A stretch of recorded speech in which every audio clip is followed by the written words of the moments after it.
Hey, I hope you had a good week. There's a famous expression, Yiddish expression, that every 80-year-old grandmother shares with a grandchild at one point or another, and that is "Umensch tracht und Gott lacht." I hope I said that right, which means man thinks and God laughs.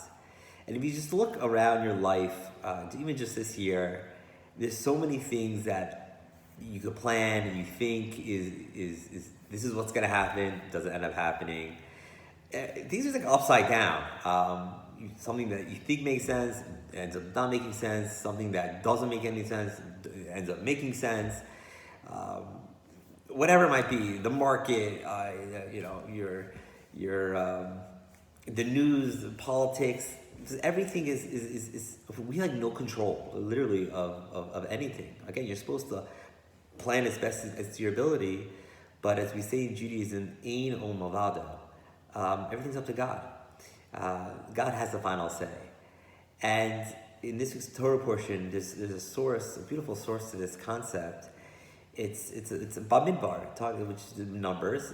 There's so much discussion of census, of how many Jews were around at that time, and it goes through the different tribes. 80,000, 60,000, 50,000, and there's one tribe that had a very insignificant number, and that was the tribe of Levi.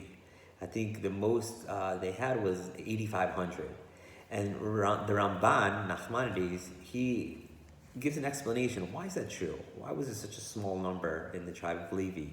And he explains is that during the subjugation of the Egypt torture that the Jewish people went through, God said, even though it's going to be hard for you, it's going to be difficult, you're going to be blessed with numbers. You're going to be blessed. The more pain and suffering, the bigger your family is going to be. You're going to multiply in an incredible amount.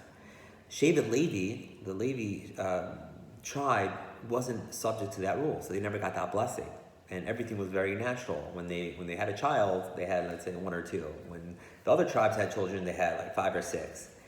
And the Ramban, he goes to explain is that you see this concept that really it's this idea that you could have all your plans and you could think that, this is what's going to happen. God has ultimate say. For instance, someone who was living at that time, if you would ask them, who do you think is going to have a bigger family? Someone from the tribe, from Levi, who lived in a peaceful, relaxed, comfortable setting, or the other tribes?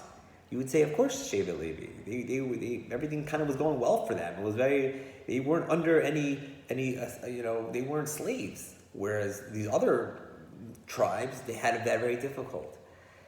And you see, it didn't happen like that. Why? Because God runs the world.